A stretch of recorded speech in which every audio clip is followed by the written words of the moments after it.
Hi, before the സൺസെറ്റിൻ്റെ പുതിയ വീഡിയോയിലേക്ക് ഏവർക്കും സ്വാഗതം. ഒത്തിരി നാളത്തെ തായ്ലൻഡ് സ്വപ്നമാണ് എനിക്ക് സാക്ഷാത്കരിക്കപ്പെട്ടിരിക്കുന്നത്. തെക്ക് കിഴക്ക് ഏഷ്യയിലെ ഒരു രാജ്യമാണ് തായ്ലൻഡ്. പണ്ട് സയാം എന്ന പേരിലാണ് തായ്ലൻഡ് അറിയപ്പെട്ടിരുന്നത്. മ്യാൻമർ, കംബോഡിയ, മലേഷ്യ എന്നീ രാജ്യങ്ങളുമായി തായ്ലൻഡ് കര അതിർത്തികൾ പങ്കിടുന്നു. തായ്ലൻഡ് ഉൾക്കടലും ആൻഡമാൻ കടലും വിയറ്റ്നാം, ഇന്തോനേഷ്യ, ഇന്ത്യ എന്നിവയുമായുള്ള സമുദ്ര അതിർത്തികളും തായ്ലൻഡിൻ്റെ സമുദ്ര അതിർത്തികളിൽ ഉൾപ്പെടുന്നു. നവംബർ 30 രാത്രി 11 മണിക്ക് ഞങ്ങൾ നെടുമ്പാശ്ശേരി ഇൻ്റർനാഷണൽ എയർപോർട്ടിൽ ഗ്യാദർ ചെയ്തു. 1 വെളുപ്പിന് 2 മണിക്ക് എയർ ഏഷ്യയുടെ ഫ്ലൈറ്റിനാണ് ഞങ്ങൾ തായ്ലൻഡിലേക്ക് പുറപ്പെട്ടത്. ബന്ധുക്കളും സുഹൃത്തുക്കളുമായി 15 പേർ അടങ്ങുന്ന ഒരു ഗ്രൂപ്പ്. കേരളത്തിൻ്റെ അഭിമാനമായ നെടുമ്പാശ്ശേരി എയർപോർട്ടിൽ നിന്നായിരുന്നു യാത്ര. 4 മണിക്കൂറോളം വിമാനയാത്ര. ഒന്ന് മയങ്ങി കണ്ണു തുറന്നപ്പോഴേക്കും താഴെ ഹാന്നബാരയിലെ ദ്വീപുകൾ പ്രത്യക്ഷമായി. ആൻഡമാൻ കടലിൽ സ്ഥിതി ചെയ്യുന്ന ഈ പ്രദേശം കടലിൽ നിന്ന് കുത്തനെ ഉയർന്നു നിൽക്കുന്ന വിസ്മയിപ്പിക്കുന്ന ചുണ്ണാമ്പ് പാറകളുടെ രൂപവൽക്കരണത്തിന് പേരുകേട്ടതാണ്. മാൻ വിത്ത് ദ ഗോൾഡൻ ഗൺ എന്ന ജെയിംസ് ബോണ്ട് സിനിമയിലൂടെ പ്രശസ്തമായ ജെയിംസ് ബോണ്ട് ഐലൻഡും ഫുക്കറ്റിന് അടുത്തുള്ള ഏറ്റവും പ്രശസ്തമായ ദ്വീപ് സമൂഹങ്ങളിലൊന്നായ കോ ഫി ഫി ഐലൻഡും എല്ലാം ഇതിൽ ഉൾപ്പെടുന്നുണ്ട്. ദ്വീപ് തന്നെ 70% പർവ്വത പ്രദേശമാണ്. അതിനാൽ സമീപത്തെ മറ്റ് ചെറുദ്വീപുകളും വിമാനത്തിൽ നിന്ന് കാണാൻ സാധിക്കും. രാവിലെ 7 മണിക്ക് ഞങ്ങൾ ഫുക്കറ്റ് ഇൻ്റർനാഷണൽ എയർപോർട്ടിൽ ലാൻഡ് ചെയ്തു. ഞങ്ങൾ കാലുകുത്തുന്ന 8ാമത്തെ രാജ്യം. ഇന്ത്യൻ സമയവുമായി 1.5 മണിക്കൂർ വ്യത്യാസമുണ്ട് തായ്ലൻഡ് സമയം. ഞങ്ങളെല്ലാവരും വളരെ എക്സൈറ്റഡ് ആയിരുന്നു. സാധാരണ നമ്മുടെ നാട്ടിൽ നിന്നുള്ള പട്ടായ, ബാങ്കോക്ക് ട്രിപ്പിൽ നിന്ന് വ്യത്യസ്തമായി തായ്ലൻഡിലെ ദ്വീപുകൾ കേന്ദ്രീകരിച്ചുള്ള വാട്ടർ ബേസ്ഡ് ടൂർ ആയിരുന്നു ഞങ്ങളുടേത്. Phuket Krabi trip. എയർപോർട്ടിൽ തന്നെ ഒന്ന് ഫ്രഷപ്പ് ചെയ്ത് പുറത്തു വന്നു. അപ്പോഴേക്കും സ്നേഹോഷ്മള സ്വീകരണവുമായി എയർപോർട്ടിൽ ഞങ്ങളുടെ ഗൈഡ് ഓയ് എത്തിയിരുന്നു. ഇത് ഞങ്ങളുടെ tour manager mister Jayaraj. Bus nation ഹോളിഡേയ്സിൻ്റെ ടൂർ പാക്കേജിലാണ് ഞങ്ങളുടെ യാത്ര. ഏകദേശം 66 ദശലക്ഷം ജനസംഖ്യയുള്ള തായ്ലൻഡിൻ്റെ തലസ്ഥാനവും ഏറ്റവും വലിയ നഗരവും ബാങ്കോക്കാണ്. തായ്ലൻഡിൻ്റെ തെക്കൻ പ്രവിശ്യകളിലൊന്നാണ് ഫുക്കറ്റ്. രാജ്യത്തെ ഏറ്റവും വലിയ ദ്വീപായ ഫുക്കറ്റ് ദ്വീപും അതിൻ്റെ തീരത്ത് മറ്റൊരു 32 ചെറിയ ദ്വീപുകളും ഇതിൽ ഉൾപ്പെടുന്നു. ആൻഡമാൻ കടലിൽ തായ്ലൻഡിൻ്റെ പടിഞ്ഞാറൻ തീരത്താണ് ഫുക്കറ്റ് സ്ഥിതി ചെയ്യുന്നത്. കിഴക്ക് ഫാൻഗെൻഗ ബേക്ക് കുറുകെ 547 ചതുരശ്ര കിലോമീറ്റർ വിസ്തീർണമുള്ള ഫുക്കറ്റ് പ്രവിശ്യ തായ്ലൻഡിലെ 2ാമത്തെ ചെറിയ പ്രവിശ്യയാണ്. സിംഗപ്പൂരിൻ്റെ 2/3 ഭാഗം മാത്രമാണ് ഇതിൻ്റെ വലിപ്പം. ഇന്ത്യക്കും ചൈനയ്ക്കും ഇടയിലുള്ള ഒരു പ്രധാന വ്യാപാര പാതയിലാണ് ഫുക്കറ്റ് ദ്വീപ് സ്ഥിതി ചെയ്യുന്നത്. അതുകൊണ്ട് തന്നെ പോർച്ചുഗൽ, ഫ്രാൻസ്, നെതർലാൻഡ്സ്, ഇംഗ്ലണ്ട് എന്നിവിടങ്ങളിൽ നിന്നുള്ള വിദേശ കപ്പലുകളെ ലോഗുകളിൽ പതിവായി പരാമർശിക്കുന്നതിന് കാരണമായി. വിവിധ യൂറോപ്യൻ ശക്തികളുടെ ശ്രദ്ധ ഉണ്ടായിരുന്നിട്ടും ഫുക്കറ്റ് ഒരിക്കലും ഒരു യൂറോപ്യൻ രാജ്യവും കോളനിവൽക്കരിച്ചിട്ടില്ല. ആദ്യകാലത്ത് പ്രധാനമായും ടിൻ, റബ്ബർ എന്നീ ഉൽപ്പന്നങ്ങളിൽ നിന്നാണ് സാമ്പത്തിക വളർച്ച. അടുത്ത കാലത്ത് ഫുക്കറ്റിൻ്റെ പ്രധാന വരുമാന സ്രോതസ് ടൂറിസമാണ്. 100,000-ലധികം വിദേശികളാണ് ഇവിടെ സ്ഥിരതാമസമാക്കിയിട്ടുള്ളത്. യാത്രയിലുടനീളം റബ്ബർ തോട്ടങ്ങളും എണ്ണപ്പനകളും തെങ്ങിൻ തോപ്പുകളും വാഴയുമെല്ലാം നമ്മുടെ നാടിൻ്റെ ഒരു പ്രതീതി ജനിപ്പിച്ചിരുന്നു.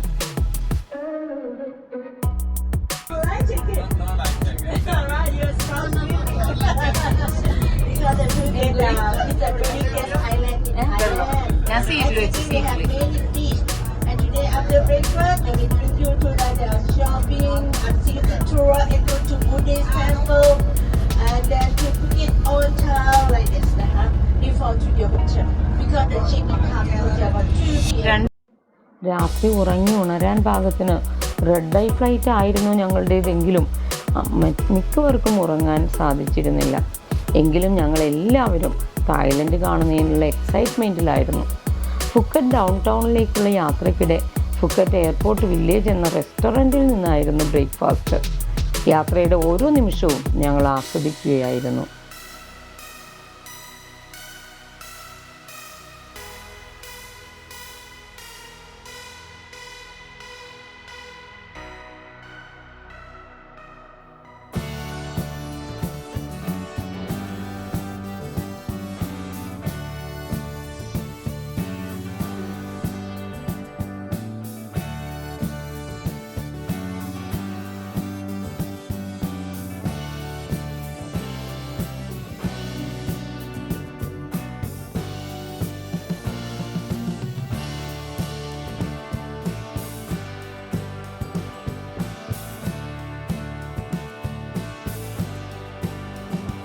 ബ്രേക്ക്ഫാസ്റ്റിന് ശേഷം വൃത്തിയുള്ള വഴികളിലൂടെ ഒരു വശത്ത് ഇടതൂർന്ന റബ്ബർ മരങ്ങളും എണ്ണപ്പനകളും മനോഹരമായ കാഴ്ചകളും കണ്ട് ഞങ്ങളുടെ യാത്ര തുടർന്നു.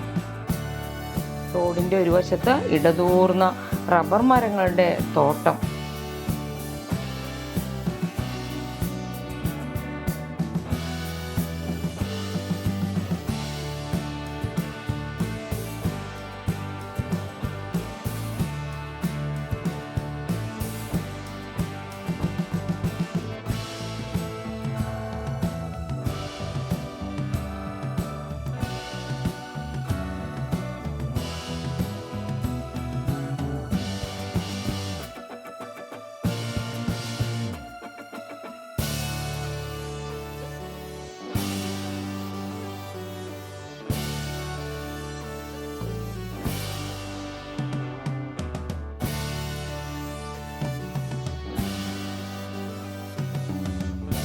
റോഡരികിൽ ഒരു ലൈഫ് സ്റ്റൈൽ ഷോപ്പിംഗ് മോൾ കാണാം. അത് കഴിയുമ്പോൾ റോഡിൻ്റെ മധ്യത്തിലായി ഒരു മോണുമെൻ്റ് ഉണ്ട്. താവോ തേപ്പ് ക്രാസത്രി, താവോ സി സുന്ദോന് എന്നീ തായ് ദേശീയ നായികമാരുടെ മോണുമെൻ്റ് ആണ് ഇവിടെ മിഡിലിൽ കൊടുത്തിരിക്കുന്നത്.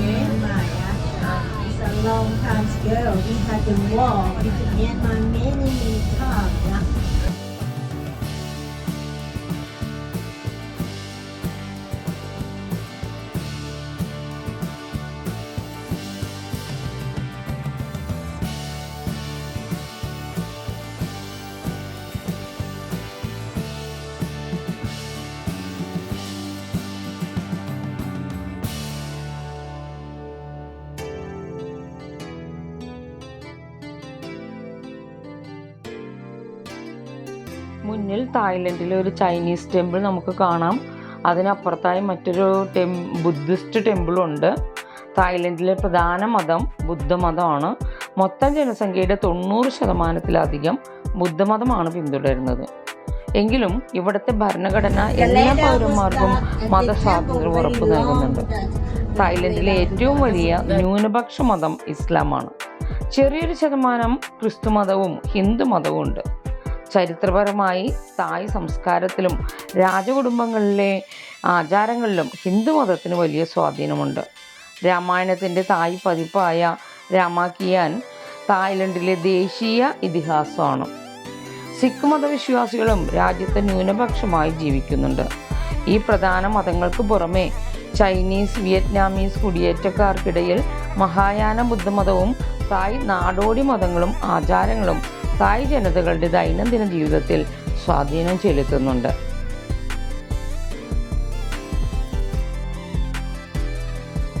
Gems Gallery, world's biggest jewellery store. ഞങ്ങൾ ഫുക്കറ്റിലെ ജെംസ് ഗാലറി സന്ദർശിക്കുകയാണ്. പ്രശസ്തമായൊരു ജ്വല്ലറി സ്റ്റോറും ജെം സ്റ്റോൺ സെൻറ്ററും ആണ് ഇവിടെയുള്ളത്. തായ്ലൻഡിലെ ഒരു പ്രധാന വിനോദസഞ്ചാര കേന്ദ്രം കൂടിയാണിത്. രത്നങ്ങളും ആഭരണങ്ങളും വിൽക്കുന്ന ഇത് തായ്ലൻഡിലെ ഏറ്റവും വലിയ ജ്വല്ലറി സ്റ്റോറുകളിൽ ഒന്നാണ്.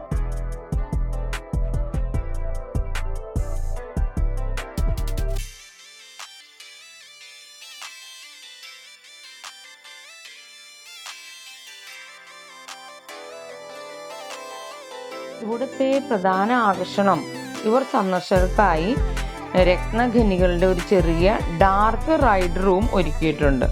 ട്രെയിൻ പോലെയുള്ള ഒരു വാഹനത്തിലിരുത്തി ഇങ്ങനെ കറക്കി ഒരു ലൈറ്റ് ആൻഡ് സൗണ്ട് പ്രസൻറ്റേഷനാണത്.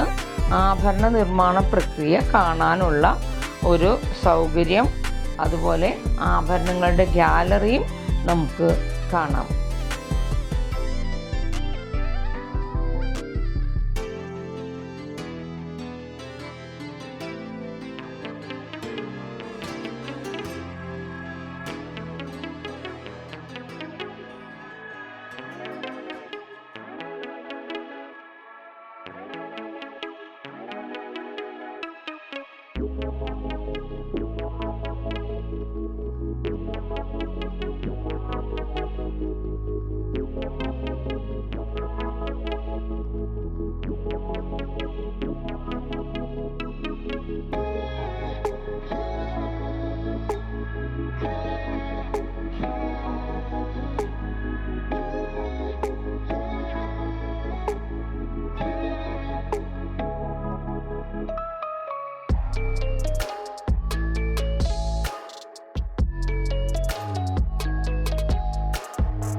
അടുത്തതൊരു ടീഷർട്ട് ഫാക്ടറി സന്ദർശനമാണ്. വിവിധ ബ്രാൻഡുകളുടെ നല്ല സ്റ്റാൻഡേർഡ് ഐറ്റം ടീഷർട്ടുകൾ നമുക്കിവിടെ നിന്ന് ലഭ്യമാണ്. കുട്ടികൾക്കും മുതിർന്നവർക്കും ഒരുപോലെ ലഭിക്കുന്ന ടീഷർട്ടുകൾ. Last price 300, here 149 baht. Shopping mall 500, here 179 baht. We have you can touch like this is the local, this is high quality. Okay, come inside please. I will show you my showroom. Okay. ഇവരുടെ ഷോറൂമാണിത്. Okay, come here. This one for the children. For the children, start for 1 to 10 years old. For the children. And this is a high quality for adult. This is high quality. How much the price? 179 baht. This one. You can touch the quality very good. Okay, and could you come here one minute please? Yeah. Okay, and the souvenir 99 baht. Make that 99 baht and buy Thailand സന്ദർശിക്കാൻ ആഗ്രഹിക്കുന്നവർ പ്രത്യേകം ഓർക്കുക, bag 7 kg കുത്തി നിറച്ച് കൊണ്ടുപോകരുത്. അവിടെ നിന്ന് എന്തെങ്കിലും വാങ്ങിക്കണമെങ്കിൽ ബാഗിൽ സ്ഥലം വേണം. ഞങ്ങളുടെ അടുത്ത സന്ദർശനം ഫുക്കറ്റിലെ ടൈഗർ പാർക്കാണ്. സന്ദർശകർക്ക് കടുവകളുമായി അടുത്ത് ഇടപഴകാനും ഫോട്ടോ എടുക്കാനും അവസരം നൽകുന്ന ഒരു വിനോദസഞ്ചാര കേന്ദ്രമാണ് ഈ ടൈഗർ പാർക്ക്. വിവിധ വലിപ്പത്തിലുള്ള കടുവകളെ കാണാനും അവയെ തൊടാനും പരിശീലകരുടെ മേൽനോട്ടത്തിൽ ഫോട്ടോകൾ എടുക്കാനും സാധിക്കും എന്നതാണ് ഇവിടുത്തെ പ്രധാന ആകർഷണം. പ്രവേശന സമയം രാവിലെ 9 മുതൽ വൈകുന്നേരം 6 മണി വരെയാണ്. നമ്മൾ തിരഞ്ഞെടുക്കുന്ന കടുവയുടെ വലിപ്പത്തിനനുസരിച്ച് ആണ് ടിക്കറ്റ് നിരക്ക്.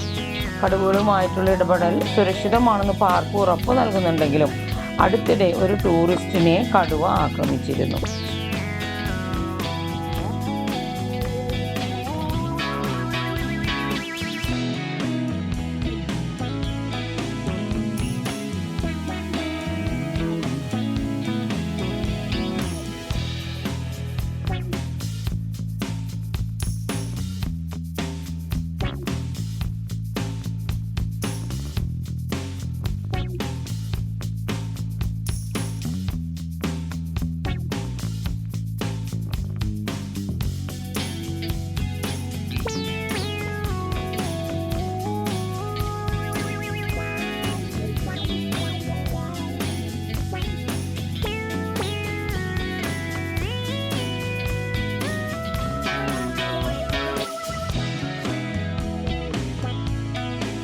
ഈ വഴിയിലൂടെയാണ് ടൈഗറുകൾക്ക് അരികിലേക്ക് പോകുന്നത്. ടൈഗർ കിങ്ഡം ഒരുപാട് ഇൻസ്ട്രക്ഷൻസ് തന്നിട്ടാണ് നമ്മളെ അകത്തേക്ക് അയക്കുന്നത്. ടൈഗറിൻ്റെ മുന്നിൽ പോയി നിൽക്കരുത്, ബാക്കിലേ നിൽക്കാവൂ, ഒച്ച എടുക്കരുത്, അതിൻ്റെ മുന്നിലൂടെ ഓടരുത്, അങ്ങനെ കുറേ ഇൻസ്ട്രക്ഷൻസ്. 15 വയസ്സിന് താഴെയുള്ളവർക്ക് വേറെയാണ് സെക്ഷൻ, കുഞ്ഞു ടൈഗേഴ്സിനൊപ്പം.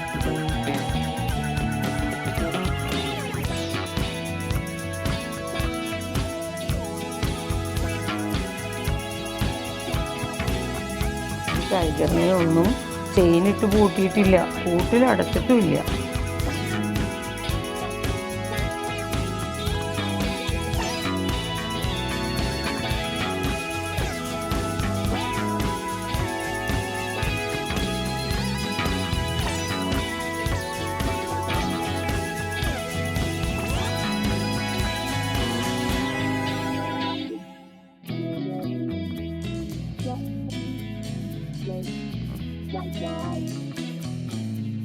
ആ റോന്ത് ചുറ്റുന്ന ടൈഗറുകളെ കണ്ടപ്പോൾ തന്നെ ഞങ്ങളുടെ പകുതി ജീവനും പോയി.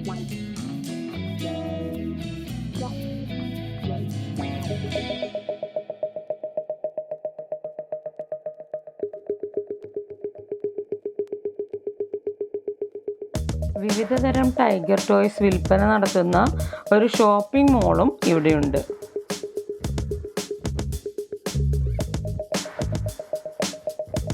ചരിത്ര പ്രാധാന്യമുള്ള ഫുക്കറ്റ് ഓൾഡ് ടൗൺ ആണ് പിന്നെ ഞങ്ങൾ സന്ദർശിച്ചത്. നൂറ്റാണ്ടുകൾ പഴക്കമുള്ള ചരിത്രവും സാംസ്കാരിക പൈതൃകവും കൊണ്ട് സമ്പന്നമായ ഈ സ്ഥലം യൂറോപ്യൻ, ചൈനീസ്, മലായി സ്വാധീനങ്ങളുടെ സമ്മിശ്ര വാസ്തുവിദ്യയ്ക്ക് പേരുകേട്ടതാണ്. 19-ാം നൂറ്റാണ്ടിൽ തായ്ലൻഡിലെ ഒരു പ്രധാന വ്യാപാര കേന്ദ്രമായിരുന്നു ഇത്. ലിസ്ബൺ നഗരത്തെ അനുസ്മരിപ്പിക്കുന്ന പോർച്ചുഗീസ് വാസ്തുവിദ്യയും ചൈനീസ് ഘടകങ്ങളും ചേർന്നുള്ള സിനോ പോർച്ചുഗീസ് ശൈലിയിലുള്ള വർണ്ണാഭമായ കെട്ടിടങ്ങൾ ഇവിടുത്തെ പ്രധാന ആകർഷണങ്ങളാണ്.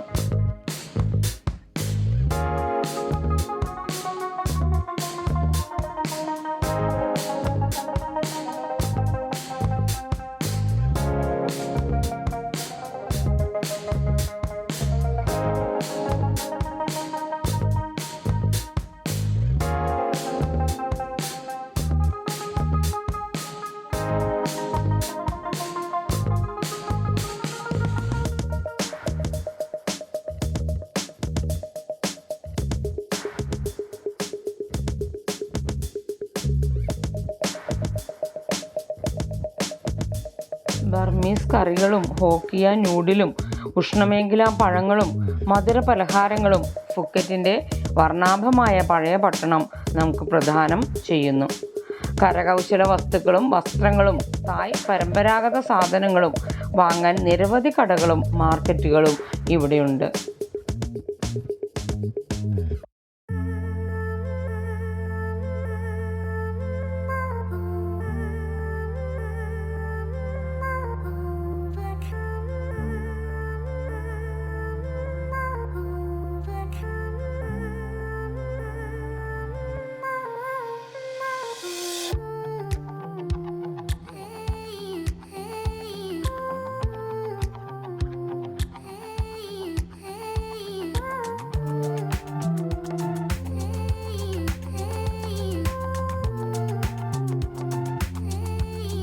ഒരു കോലുമിഠായി പോലെ ചെത്തിവെച്ചിരിക്കുന്ന കുഞ്ഞു പൈനാപ്പിളുകൾ ശരിക്കും കൗതുകമുണർത്തി.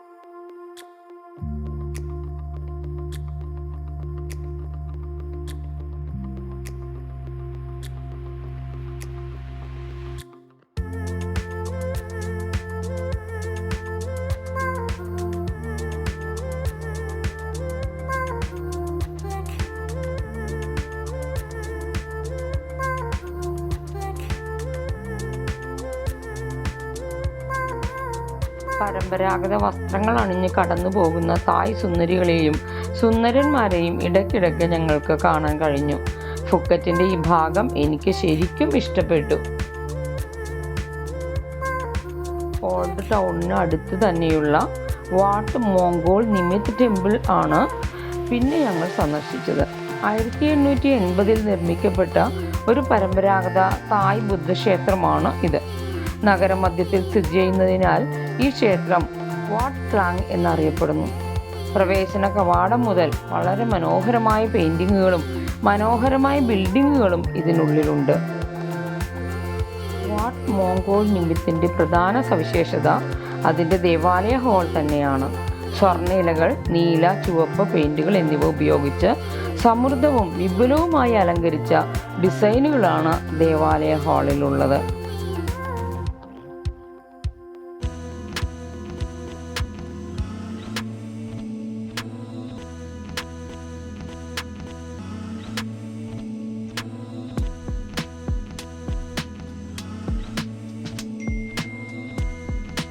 വാട്ട് മോങ്കോൾ നിമിത്തിൻ്റെ മറ്റൊരു പ്രധാന സവിശേഷത അതിലെ വലിയ ചേതിയാണ്.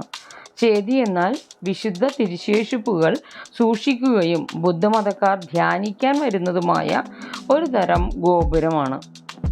ഞാൻ ആദ്യം പറഞ്ഞതുപോലെ പ്രവേശന കവാടം മുതൽ വളരെ മനോഹരമായ പെയിൻറ്റിങ്ങുകളും മനോഹരമായ ബിൽഡിങ്ങുകളും ഇതിനുള്ളിലുണ്ട്. ധാരാളം സന്യാസികൾ താമസിക്കുന്ന ഈ ക്ഷേത്രാങ്കണത്തിൽ ഒരു മത പാഠശാലയുമുണ്ട്.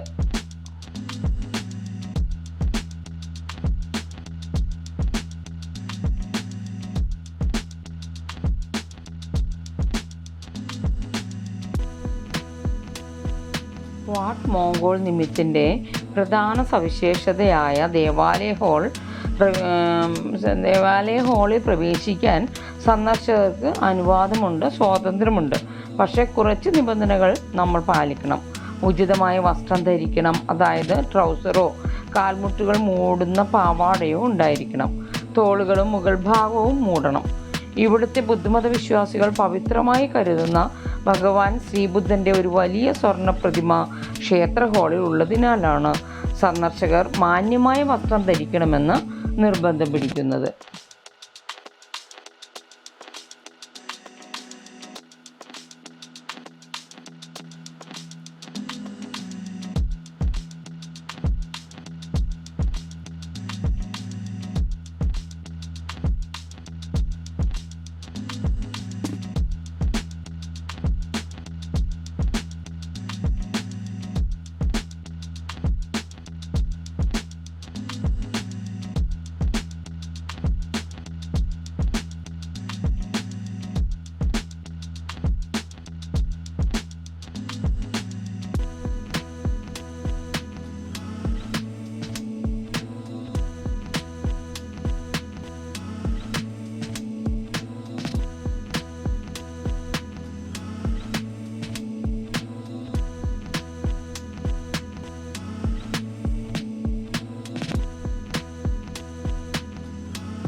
ഫുക്കറ്റ് ഓൾഡ് ടൗണിന് അടുത്ത് തന്നെയാണ് വാട്ട് ചാലാങ് എന്ന ബുദ്ധിസ്റ്റ് ടെമ്പിൾ ഉള്ളത്. ചാലാങ് ടെമ്പിൾ അതിമനോഹരമായൊരു ബുദ്ധിസ്റ്റ് ടെമ്പിളാണ്. ഒരു കോമ്പൗണ്ടിനുള്ളിൽ തന്നെ 4 അമ്പലങ്ങളാണ് ഇവിടെയുള്ളത്. തായ്ലൻഡിലെ തന്നെ അമ്പലങ്ങളിൽ വെച്ച് ഏറ്റവും വലിയതും പ്രധാനപ്പെട്ടതുമായ ബുദ്ധിസ്റ്റ് ക്ഷേത്രങ്ങളിലൊന്നാണ് ഇത്. ഇതിൻ്റെ ഔദ്യോഗിക നാമം വാട്ട് ചെയ്യ താരാരം എന്നാണ്. 19-ാം നൂറ്റാണ്ടിൻ്റെ തുടക്കത്തിലാണ് ഇത് നിർമ്മിച്ചത്. 1876 ചൈനീസ് കലാപകാലത്ത് മുറിവേറ്റവരെ ശുശ്രൂഷിച്ച ലുവാങ് ഫോ ചേയും ലുവാങ് ഫോ ചുവാങ് എന്നീ 2 സന്യാസിമാർക്ക് ഈ ക്ഷേത്രം സമർപ്പിച്ചിരിക്കുന്നു. 60 മീറ്റർ ഉയരമുള്ള ഒരു ചേതി അഥവാ ഒരു സ്തൂപമാണ് ഇവിടുത്തെ പ്രധാന ആകർഷണം. ബുദ്ധൻ്റെ ഒരു തിരുശേഷിപ്പ് അഥവാ അസ്ഥികലശം അവിടെ സൂക്ഷിച്ചിട്ടുണ്ട്. പരമ്പരാഗത വിദ്യയിൽ നിർമ്മിച്ച ഈ ക്ഷേത്രത്തിൻ്റെ ഭിത്തികളിലും മച്ചിലും ബുദ്ധൻ്റെ ജീവിതകഥ പറയുന്ന മനോഹരമായ ചുവർച്ചിത്രങ്ങൾ കാണാം. ക്ഷേത്ര മൈതാനം മുഴുവൻ ചുറ്റി നടക്കാൻ സന്ദർശകർക്ക് അനുവാദമുണ്ട്. മുകളിലത്തെ നിലയിൽ നിന്ന് ക്ഷേത്ര പരിസരത്തിൻ്റെ മനോഹരമായ കാഴ്ചകൾ ആസ്വദിക്കാം. രാവിലെ 7 മുതൽ വൈകുന്നേരം 5 വരെയാണ് ഇവിടുത്തെ പ്രവേശന സമയം. പ്രവേശനം സൗജന്യമാണ്, എന്നാൽ സംഭാവനകൾ സ്വീകരിക്കും. ഈ ടെമ്പിളിനെ അകത്തേക്ക് കയറുന്നതിനും കുറച്ച് റെസ്ട്രിക്ഷൻസ് ഉണ്ട്. എല്ലാ അമ്പലങ്ങളിലും പോലെ ചെരുപ്പുകൾ ധരിക്കരുത്, അതുപോലെ ക്യാപ്പ് ധരിക്കാൻ പാടില്ല, ഷോൾഡർ മറയുന്ന ഡ്രസ്സ് വേണം ധരിക്കാൻ, അതുപോലെ മുട്ടിന് താഴെ ലെങ്ത്തുള്ള ഡ്രസ്സ് വേണം ധരിക്കാൻ. ഇല്ലെങ്കിൽ നമുക്ക് ധരിക്കാൻ ഡ്രസ്സ് അവിടെ നിന്ന് റെൻറ്റിനെടുക്കാൻ സാധിക്കും. ഇതിനുള്ളിൽ നിറയെ ചെറിയ ചെറിയ ഗോൾഡൻ നിറത്തിലുള്ള ബുദ്ധ സ്റ്റാച്യൂസ് ഉണ്ട്. നല്ല ഭംഗിയിൽ പെയിൻറ് ചെയ്തു വെച്ചിരിക്കുന്നു. അതുപോലെ ഭിത്തിയിലൊക്കെ നിറയെ പെയിൻറ്റിങ്സ് ഉണ്ട്, അതും മനോഹരമായി പെയിൻറ് ചെയ്ത് വെച്ചിരിക്കുന്നു. ബുദ്ധൻ്റെ ജീവചരിത്രം പല പാർട്ടുകളായി പെയിൻറ് ചെയ്ത് വെച്ചിരിക്കുകയാണ് ഇവിടെ. നല്ല ഭംഗിയുണ്ട് പെയിൻറ്റിങ്ങുകളൊക്കെ കാണാൻ. ശരിക്കും ആസ്വദിക്കുകയാണെങ്കിൽ ഒരു 1.5 മണിക്കൂർ ആസ്വദിക്കാനുള്ള വക ഇതിനുള്ളിലുണ്ട്.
നേരത്തെ ബുക്ക് ചെയ്തിരുന്ന ഫിഷർമാൻസ് ഹാർബർ എന്ന ഹോട്ടലിൽ ചെക്ക് ഇൻ ചെയ്ത് റൂമിൽ ചെന്നൊന്ന് ഫ്രഷ് ആയ ശേഷം ഞങ്ങൾ വീണ്ടും സിറ്റി ആസ്വദിക്കാനായി ഇറങ്ങി കേട്ടോ.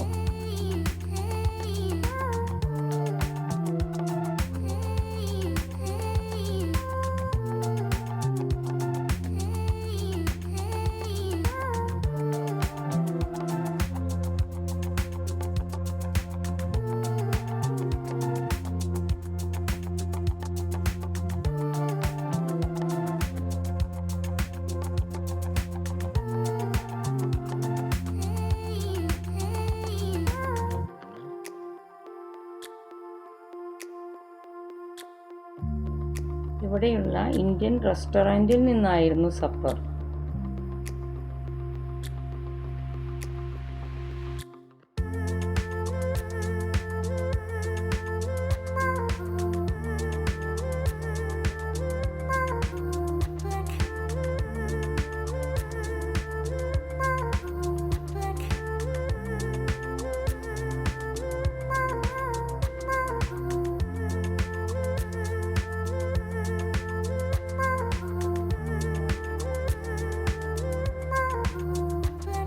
ഫുഡ് കുഴപ്പമില്ല. അടുത്ത ദിവസങ്ങളിൽ തായ് ഫുഡ് ആസ്വദിക്കണം.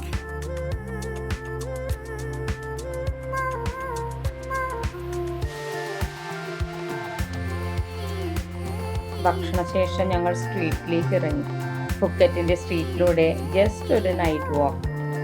24 അവേഴ്സും തുറന്നിരിക്കുന്ന ലോക്കൽ ഷോപ്സ് ഇവിടെ ഉണ്ട് കേട്ടോ. അത്യാവശ്യം ഷോപ്പിങ്ങിന് തക്ക കടകളൊക്കെ അടുത്തുണ്ടായിരുന്നു.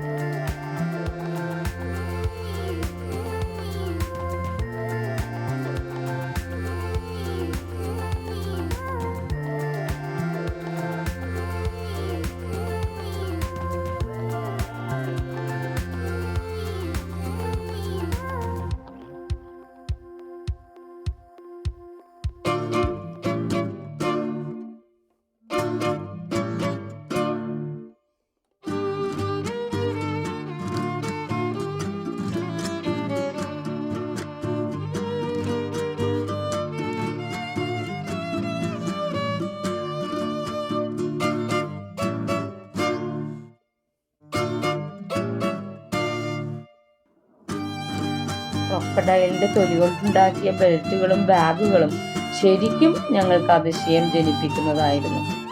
തായ്ലൻഡ് ആസ്വാദനത്തിൻ്റെ ഒരു ദിവസമേ ആയിട്ടുള്ളൂ. ഒരു വിദേശ ശക്തികൾക്കും കോളനി വൽക്കരിക്കാൻ നിന്നുകൊടുക്കാത്ത ഈ തായ്ലൻഡ് ഇപ്പോൾ ഞങ്ങളുടെയും സ്വരാജ്യമായി മാറിക്കഴിഞ്ഞു.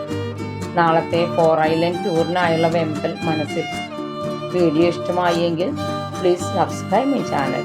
Please like, hype and comment on my video. Thank you.